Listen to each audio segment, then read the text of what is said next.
I attended the wedding of a coworker's junior, expecting joy and celebration, but instead found myself at the receiving end of ridicule. The bride openly belittled those she deemed less educated and financially disadvantaged, including myself for dropping out of school. Shockingly, my colleague, the groom, echoed her sentiments, mocking me alongside her. In that moment, I resolved to remove them from my life entirely. But rather than dwell on their ignorance, I chose to seek support elsewhere. Brace yourself, for I vow to demonstrate the folly of judging individuals solely by their educational background. I'm Gwen, 32 years old, hailing from an average family where both my parents worked hard to make ends meet. Unlike most of my peers who were focused on high school, I was on the hunt for employment. While my parents were college graduates, I was eager to dive into the workforce right away. Initially, they were puzzled by my decision, but eventually they rallied behind me, recognizing that it was my life to chart. My journey began as a factory laborer in my hometown before transitioning to the role of a site supervisor for a painting contractor. Now, for the past 7 years, I've been proud to be a part of a publicly traded major machinery manufacturer. As a service department manager, my days are often filled with visits to clients for machinery installation, repairs, and maintenance. Today is no different, as I gear up for another round of these tasks.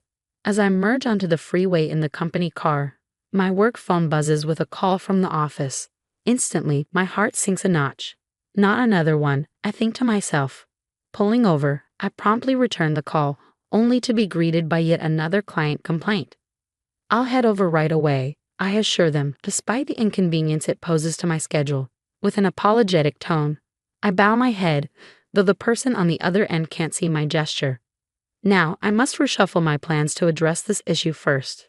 It seems like it's going to be a particularly taxing day.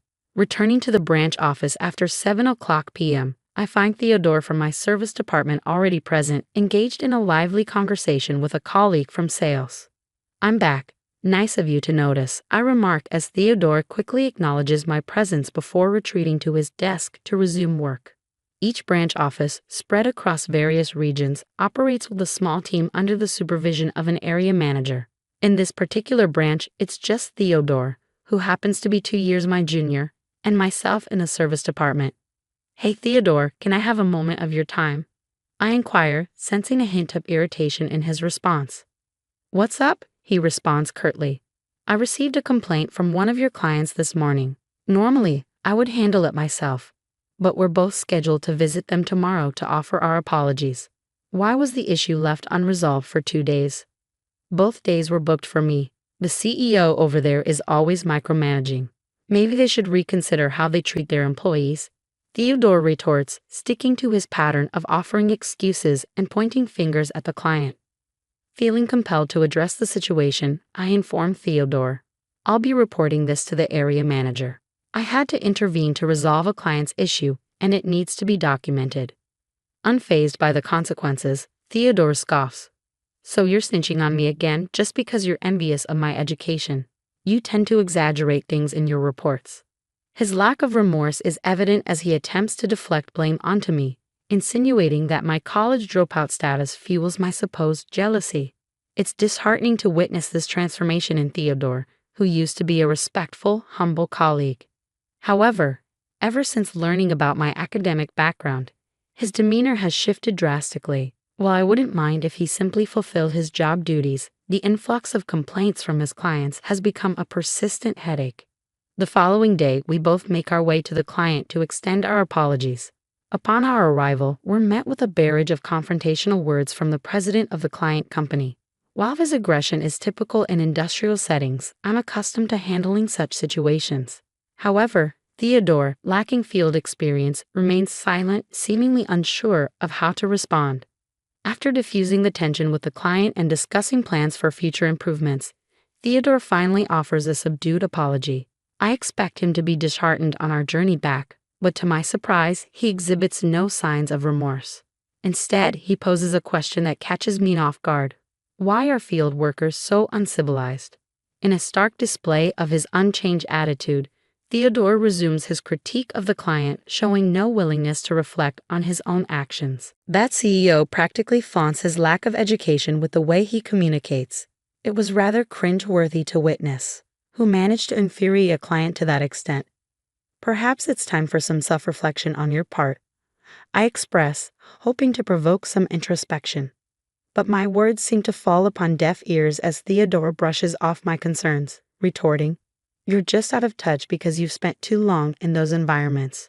Even in the face of his dismissive attitude, I persist. Even so, if you're going to pursue a career in this field, you need to learn to navigate such situations. With a mocking laugh, Theodore responds, "What are you on about? I only took this job to acquire some mechanical knowledge. I have no intentions of sticking around." Typically, individuals like Theodore would spend 2 years in service before transitioning to sales. However, Theodore has surpassed this timeframe, clocking in 3 years in the service department. Given the abundance of complaints against him, it's unlikely anyone would consider promoting him to a sales position. Yet Theodore remains steadfast in his belief that the negative reports stem from my supposed jealousy. If that's truly his perspective, then it becomes even more imperative for him to excel in his service role and demonstrate genuine commitment to the clients. But how can one expect sincerity from someone whose attitude is consistently poor? It's a futile notion. Perhaps I could overlook his behavior if he possessed a similar level of professionalism as myself. However, in light of the circumstances, I find myself unable to engage with Theodore any further. During a business trip tasked with setting up machinery, I encountered unexpected glitches during the test run, necessitating an overnight stay to address the issues. The following day, with limited staff available at the branch, we relied on assistance from neighboring branches for crucial tasks like this. As I searched for a nearby place to dine near the hotel, I heard someone call out to me, "Hey, what's going on?" I turned to find Theodore, accompanied by a woman, approaching me. "Oh, hello, Theodore. Good evening," I greeted him warmly, extending my hand in greeting to the woman beside him, who accepted it without uttering a word. "This is my girlfriend, Selena.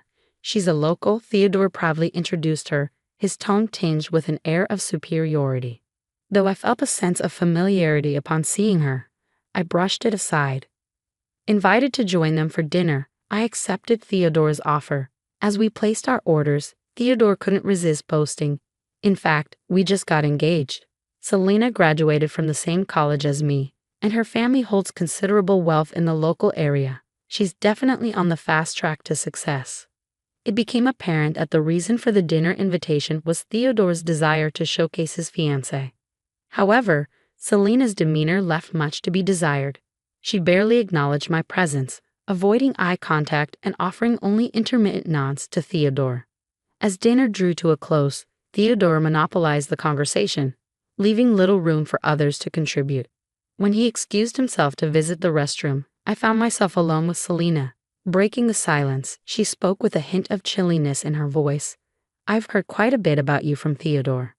Her gaze bore into mine, suggesting that Theodore hadn't been singing my praises.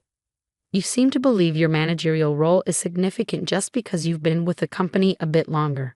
Could you please refrain from hindering Theodore's career?" Acknowledging her perspective, I replied calmly, "Certainly, the role of manager is attainable through years of service and commendable performance. As our direct boss is also Theodore's area manager, I understand my position as a senior colleague." Recognizing the futility of further discussion, I chose to let the matter rest. Upon Theodore's return, he avoided making eye contact and proceeded as though nothing had transpired between us. As I was bidding farewell, I casually inquired about our work plans for the following day. Theodore mentioned he'd be lending a hand at our branch. Despite sensing something amiss, I refrained from probing further, mindful of Selena's presence. The next day, I proceeded with troubleshooting the test run as scheduled, only to find Theodore absent.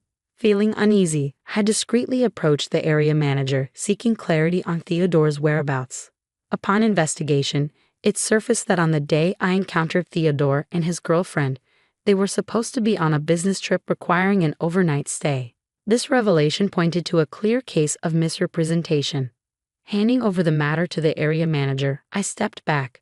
Sometime later, news of Theodore and his girlfriend's impending wedding circulated. Despite not receiving an invitation, I felt a sense of relief. However, a week prior to the ceremony, the area manager unexpectedly requested my attendance, serving as a replacement for Theodore. Originally slated to deliver the main speech at the wedding, Theodore and his girlfriend found themselves unable to attend, leading to a last-minute request for me to step in. Initially hesitant, I relented upon learning they had shown up. On the day of the wedding, I arrived early and unexpectedly encountered Theodore and his girlfriend on my way to the waiting room. Their surprise was evident as Theodore proceeded to make a condescending remark. You know, my elite friends and I all boast degrees from prestigious universities and hold positions in top-tier companies. I didn't think you, a dropout, would quite fit in, hence why you weren't invited. Unfazed, I calmly informed them. I've been asked to speak on behalf of the area manager, who will be arriving late. Once they're here, I'll step aside. Their expressions turned pale at this revelation. Seemingly threatened by the prospect of a dropout delivering a speech, Theodore attempted to assert dominance. Are you trying to embarrass me by having someone like you speak? If the area manager can't make it, there's no need for a speech. Leave now, he commanded. Cut ties with my husband, you uneducated pauper, his girlfriend interjected, the laughter that followed echoing through the corridor as they disappeared into the waiting room, leaving me stunned. A surge of unfamiliar emotion coursed through me, causing tremors to ripple through my entire body. If severing ties was what they desired, then so be it. I opted to keep a low profile, biding my time until it was my moment to speak. At last, the opportunity arrived. Summoning a deep breath, I approached the microphone, mindful of Theodore and his girlfriend's piercing glares, silently urging me to depart. Ignoring their silent demands, I began my speech. Congratulations on your wedding. But if you expected me to stick to the usual pleasantries, you're gravely mistaken. Theodore's performance in his role isn't exactly praiseworthy, but on this celebratory occasion, decorum demands that I offer only the highest commendations. With forced enthusiasm, I addressed the room. To our esteemed graduate, Theodore, I must say, your ability to amass customer complaints at work is truly remarkable. Your unwavering arrogance and refusal to accept responsibility, always quick to shift blame onto our clients, truly highlights your resilience. I must admit, I am consistently astounded. Before I can continue, a sudden interruption disrupts the atmosphere.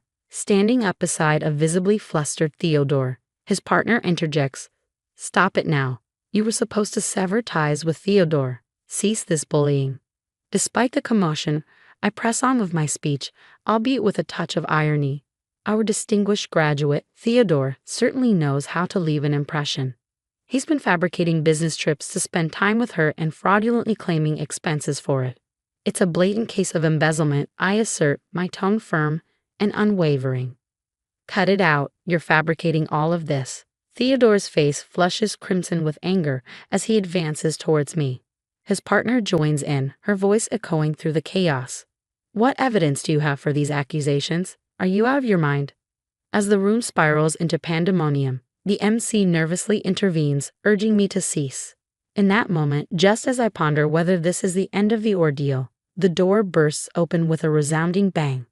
The sudden silence that follows is broken only by the entrance of the area manager and the president of the client company. The bride's complexion drains of color as she observes the president making a beeline for the bride and groom's table. So your claim of wanting to leave your job to marry me was all a fabrication, I state, the disappointment evident in my voice. As it turns out, she had been working as a hostess at the club. Her true identity dawns on me as I recall being informed at the club that she was the intended bride. Realizing this, I promptly contacted the area manager to summon the president after discerning her true identity beneath her glamorous facade. I provided you with financial assistance to help you quit your job and settle your debts, and yet you vanish only to plan a marriage with someone else. I continue, addressing her directly in the presence of the composed president. Caught off guard, she is unable to conjure up any excuses in the face of the president's calm demeanor. Even Theodore was unaware of her employment at the hostess club. He strides back to her, his demeanor a mixture of shock and anger. "What's happening here?" he demands. In response, she fires back with venom. "You parade around like you're some elite, but you're nothing but a low-life criminal, worse than even a dropout. That dropout's just envious of me. It's all lies." As the tension escalates, the area manager calmly positions themselves between the two, maintaining a composed stance. "We have concrete evidence of your actions, and we will be reporting them to headquarters. You will be suspended pending further investigation and decision." The area manager announces quietly but firmly. Theodore stands frozen, his complexion drained of color as he comprehends the severity of the situation. The president, addressing her directly, declares, "We will be communicating through legal representatives moving forward." The woman, once defiant, crumbles under the weight of her actions, tears streaming down her cheeks. Recognizing the need to diffuse the tension, the MC sensibly halts the ceremony, instructing the guests to depart. I depart the scene alongside the area manager and the president, the atmosphere heavy with unresolved tension and uncertainty. It's been rumored that Theodore and his partner intended to acquire their marriage certificate post-ceremony, but those plans have been scrapped. Now, both families are embroiled in a bitter dispute, each pointing fingers at the other and squabbling over the wedding expenses. Theodore finds himself dismissed from his position due to misconduct, with efforts underway to ascertain the precise extent of his embezzlement for restitution purposes. However, it's worth noting that the area manager has also faced consequences, receiving a pay cut for perceived shortcomings in supervising their subordinates. Theodore strategically scheduled his business trips to align with crucial machine installations, a plan approved by the area manager. Meanwhile, the woman finds herself entangled in fraud charges stemming from her fraudulent marriage, a legal battle likely to consume her attention for the foreseeable future. Naturally, I've severed all ties with Theodore and have had no contact with him since that tumultuous day. As for myself, I'm resolved to carry on living my life with dignity and resilience, holding my head high amidst the chaos.